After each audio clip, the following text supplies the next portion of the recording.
Economia é fácil. A informação traduzida para a sua linguagem. Com Almir Cesar Filho. Olha, a tentativa de golpe de 8 de janeiro está intimamente ligada à impunidade em relação aos responsáveis pelo golpe de 64 e que estão aí, vários deles nas Forças Armadas até os dias atuais, alguns na ativa, a maioria na reserva, né? Mas, objetivamente, o fato, né, de que nós não tenhamos passado o Brasil a limpo, a exemplo do que aconteceu com outros países aqui da América Latina, isso vai alimentando essa impunidade e essa característica golpista, né, das Forças Armadas, a própria, quando a gente fala em transição pactuada, a existência desse artigo 142, que dá margem para a extrema-direita a interpretar que as Forças Armadas podem funcionar como um poder moderador, e que agora, inclusive, está sendo discutido no Supremo Tribunal Federal, né, para esclarecer devidamente essa questão, que não existe essa tutela, esse poder moderador por parte das Forças Armadas, mas isso só existe e só deu margens para a existência da tentativa do 8 de janeiro por conta dessa impunidade que vem desde a época da ditadura do golpe de 64. Então, isso faz com que as Forças Armadas sempre, né, estejam à espreita, né, da possibilidade da sua participação, né, na política. O Bolsonaro, né, fez um governo onde praticamente ele não escondeu isso de ninguém. Ele queria preparar a volta da ditadura. O objetivo dele o tempo todo era tentar a volta da ditadura, só que, como isso não deu, o objetivo, ele tentou a reeleição e não conseguiu, aí, com a derrota eleitoral, vem a tentativa de golpe de 8 de janeiro. Bom, o que acontece, né? Primeiro, uma coisa que tem que ser desmascarada. Primeiro, essa tentativa de conciliação do governo Lula com os militares é um equívoco, né, enorme, porque isso só faz os militares se fortalecerem. Ao contrário do objetivo do governo de deixar os militares quietinhos na caserna, então ninguém vai falar, não vai ter nota Ordem Unida, não vai ter nota das Forças Armadas comemorando o golpe, então vocês não falam de lá, a gente não fala de cá. Isso vai deixando, né, as Forças Armadas intactas, essa que é a verdade, e com a sua característica golpista, né? E aí tem um aspecto muito importante, que essa postura do Lula é de uma covardia, né, inominável, um desrespeito enorme aos familiares de presos políticos, de assassinados e desaparecidos pela ditadura, né?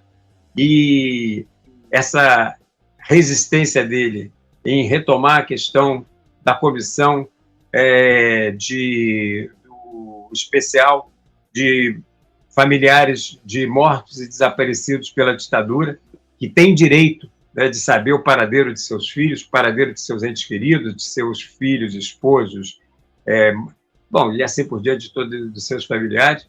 E o Lula cumpre esse triste papel, né, covarde, de tentar conciliar com o inconciliável. Aí vem uma outra questão, né? O Lula tenta nos vender, ou o governo tenta nos vender a situação do golpe de 8 de janeiro como se as Forças Armadas estivessem divididas entre golpistas e legalistas, né? E que, no caso, os golpistas assumidos seriam o Braga Neto, essa galera que apareceu aí, mas dos comandantes das Forças Armadas naquele momento, somente o da Marinha, que era o Almir Garnier, que assumiu o golpe. Os outros dois, que seriam o Freire Gomes, do Exército, e o Batista Júnior, da Aeronáutica, esses não teriam, inclusive o Freire Júnior teria ameaçado o Bolsonaro de prisão. Então, bom, isso aí é uma outra balela, né? Na verdade, o que nós tínhamos era golpistas explícitos e aqueles que estavam torcendo para ver o que ia acontecer, mas que não tiveram a ousadia de assumir a mesma postura que assumiu o brigadeiro lá da Marinha, né? Que botou o dele botou a responsabilidade dele como as forças, né, que ele dirigia a serviço dessa tentativa golpista. Os outros dois não tiveram a mesma ousadia, mas também contribuíram para o período em que os 30 dias de acampamento na porta dos quartéis no país inteiro teve a concordância de todos esses militares, inclusive desses chamados legalistas. E todos nós sabemos que o golpe de 8 de janeiro foi urdido nesses acampamentos, nas portas dos quartéis. Então, como é que vem agora dizer que você tem militares golpistas e militares legalistas? Não. As Forças Armadas brasileiras são golpistas na sua essência, né?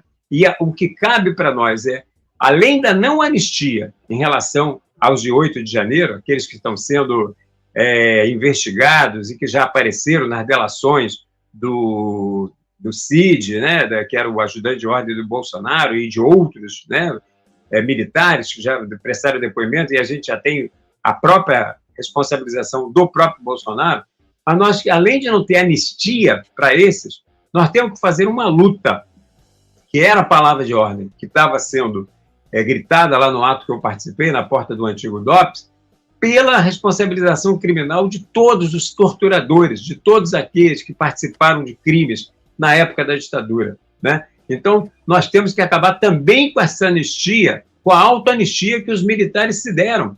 Só assim nós vamos afastar as ameaças de golpe.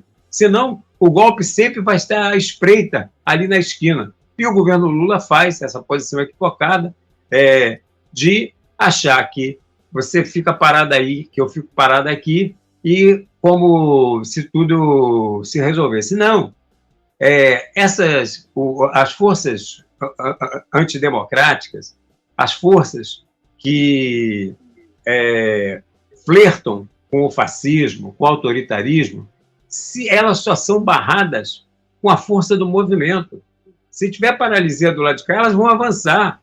E aí o 8 de janeiro, que foi frustrado nesse momento, numa outra crise mais adiante, pode vir ter um resultado diferente, se nós deixarmos essas forças armadas intactas. Então, esse é o momento de acabar com essa farsa do artigo 142 e de fazer uma campanha efetiva pela responsabilização de todos os criminosos da ditadura de 1964. E na Comissão da Verdade, né, se apurou o nome de vários deles, mas a Comissão da Verdade, na época do governo Dilma, não tinha o poder de punir. Só podia investigar, mas não podia punir.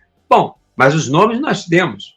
Nós temos o nome de vários deles. E como eu já repeti aqui, na nossa legislação, a tortura é um crime prescritível. Bolas, se a tortura é um crime prescritível e nós temos os nomes dos torturadores, o que nós temos que fazer? Colocá-los na cadeia, que é o lugar deles. O lugar de torturador é na cadeia, e não sendo anistiado e participando ativamente da vida política do nosso país, urdindo golpes como a tentativa de 8 de janeiro e preparando próximos golpes se nós não tomarmos a decisão, né? Se nós não conseguirmos, através da mobilização da classe trabalhadora, do movimento social, dos movimentos de luta por direitos humanos, né? Dos setores explorados e oprimidos aqui do nosso país, fazer com que os militares paguem efetivamente pelos seus crimes e acabar com essa impunidade que existe no nosso país. Então, essa é a questão central que está colocada para nós e que jamais nós podemos concordar com o que o Lula... não, vamos olhar para o presente e para o futuro, porque, em vez de pensar o passado. Isso é uma covardia, isso é um tapa na cara na dor dos familiares que até hoje buscam pelo paradeiro de seus filhos, de seus entes queridos, até para poder enterrar, dar um enterro digno, saber efetivamente seus paradeiros, e o Lula faz isso, se omite ao não instalar a comissão especial, né, de familiares de presos e políticos da ditadura, e comete esse crime brutal de tentar jogar o passado para baixo do tapete numa conciliação que só fortalece as Forças Armadas, os golpistas e a conspiração contra as liberdades democráticas no nosso país. Muito bem, estamos conversando com Ciro Garcia, ele que é historiador, professor de direito, liderança sindical, inclusive foi preso na ditadura, ele que é dirigente de esquerda, dirigente do PST. Acompanhe a programação da Web Rádio Censura Livre no site www.clwebradio.com, no aplicativo exclusivo para ouvir rádio no celular, tablet e Smart TV. A emissora também está no Radiosnet, um dos maiores aplicativos para esta finalidade, na nossa página no Facebook e no canal da emissora no YouTube. Acesse o nosso canal escrevendo youtube.com/c/censura livre, tudo junto. Inscreva-se no canal e acione o sininho para receber as notificações de novos vídeos. Web Rádio Censura Livre, a voz da classe trabalhadora.